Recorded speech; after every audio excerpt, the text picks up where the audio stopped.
Voltamos e agora a gente vai conversar com vocês adultos, porque a nossa pauta é adultos versus internet. E para isso a gente trouxe aqui, ó, Kelly Vargas, ela que é psicóloga, neuropsicóloga e vai dar uma orientação legal e falar para a gente como que anda os adultos na questão internet, mundo virtual. Kelly, muito prazer te conhecer e um prazer receber você aqui no programa Conectado. Seja bem-vinda. Muito obrigada, Ed. Prazer é todo meu. Te agradeço pela oportunidade de falar de uma coisa tão importante. Muito importante, né? Porque geralmente as pessoas conversam muito, até aquilo que a gente estava conversando antes, né? E as pessoas falam muito sobre adolescentes, crianças na internet, o que fazer, como não fazer, se elas que estão sendo influenciadas, se não estão. Antigamente falava que a criança nascia, dava uma chupeta, hoje entrega um celular. Exatamente. Né? Mas isso não é tão diferente. Será que os adultos estão tão bem treinados e habilitados a cuidar, a lidar com essa questão?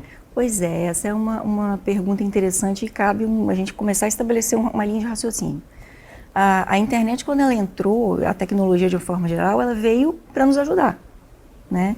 É impensável hoje, no mundo moderno, no pós-moderno, a gente imaginar um mundo sem tecnologia, principalmente sem a rede. A rede nos conecta de alguma forma. Antes a gente não conseguia imaginar o que seria isso. A gente não imagina ficar sem isso. Sem isso. Essa é a verdade. Mas existe um limite, existe uma linha que separa aquilo que é normal daquilo que é patológico. A geração passada, né, eu estou com 47 anos. Falei isso em rede, né? Falei, tudo bem. Um pouquinho, só para a gente ficar empatado, estou com 57. Ah, que depois coisa boa. Cortar. Então, mas a geração, né, passada nossa não chegou a vivenciar essa explosão do uso de dispositivos eletrônicos, né, smartphones, não existia. É claro que a gente foi adquirindo um comportamento para aprender a lidar com isso. Mas nem todo mundo sabe lidar, nem todo adulto sabe lidar de uma forma saudável com a tecnologia. Faltou um pouco, né, do bom senso, do limite. Sim. E para cada faixa etária a gente consegue enxergar alguma questão. Os mais velhos, por exemplo, eles são mais suscetíveis a cair em golpes. Porque eles não têm esse feeling, eles não têm aquela malícia, né? Dizer, não tem. Acho que tudo é muito inocente nesse mundo virtual. Mas como pode? Não estou cara a cara com perigo, não tem perigo. Como é que pode alguém ter feito isso para enganar outra pessoa? Então, cada faixa etária tem... O adolescente, eu acho que ele vai muito pela questão curiosidade, aceitação. Sim, é a questão de fazer parte de uma tribo, de um grupo. Eu não posso ficar fora disso, todo mundo está fazendo. Sim, e é a faixa etária em que se procura grupos. Exatamente. Né? O poder, entre aspas, paterno-materno, ele diminui e você passa a querer se expor e fazer parte de algum grupo. Sim.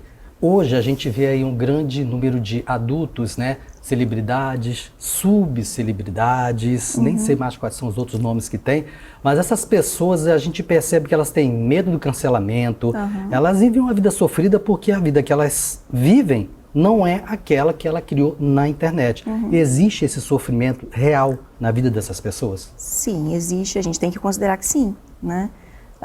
Existe um ideal, um eu ideal que é colocado dentro da rede e que alimenta fantasias, desejos, sonhos de outras pessoas e o eu real.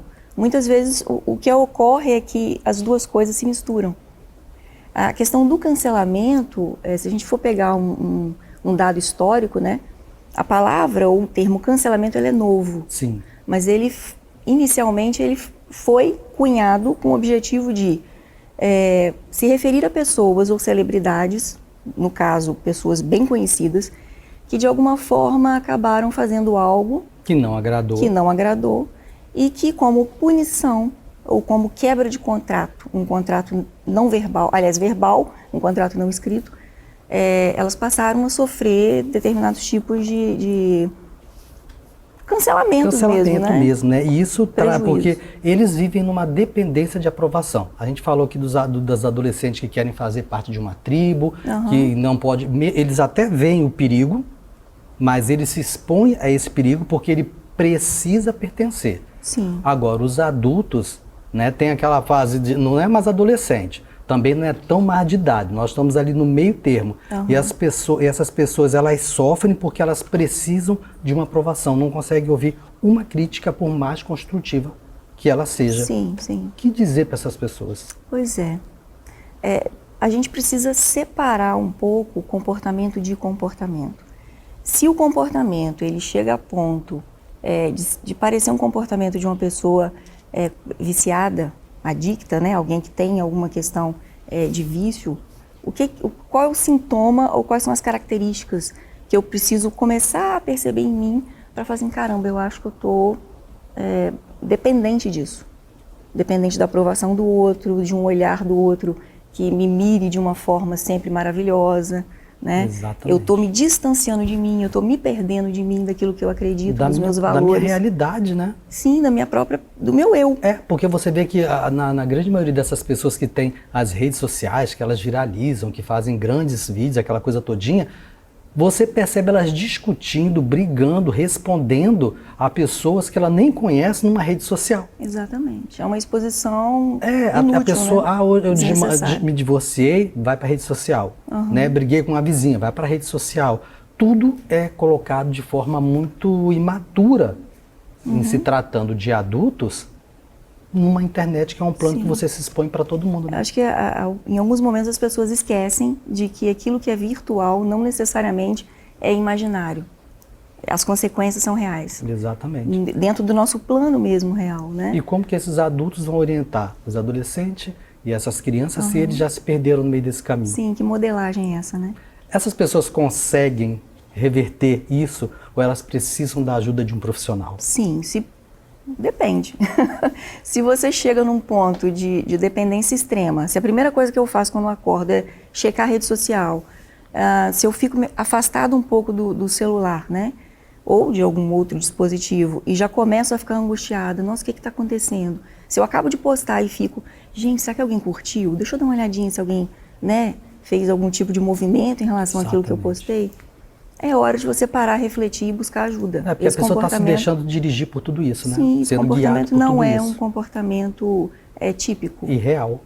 Nunca, né? É totalmente da internet mesmo. Manda para o pessoal de casa uma mensagem rapidinha referente a isso. Sim, é necessário que vocês comecem a se perceber. Nós temos muitas formas de alienação hoje. A gente está todo o tempo sendo convidado a fugir da realidade. É necessário centrar-se, né? Um autoconhecimento, a busca por conhecer-se, né? A conhecer as pessoas ao seu redor. O que eu acho mais triste hoje, falo como observadora mesmo, né? De quem vai para ambientes sociais e observa.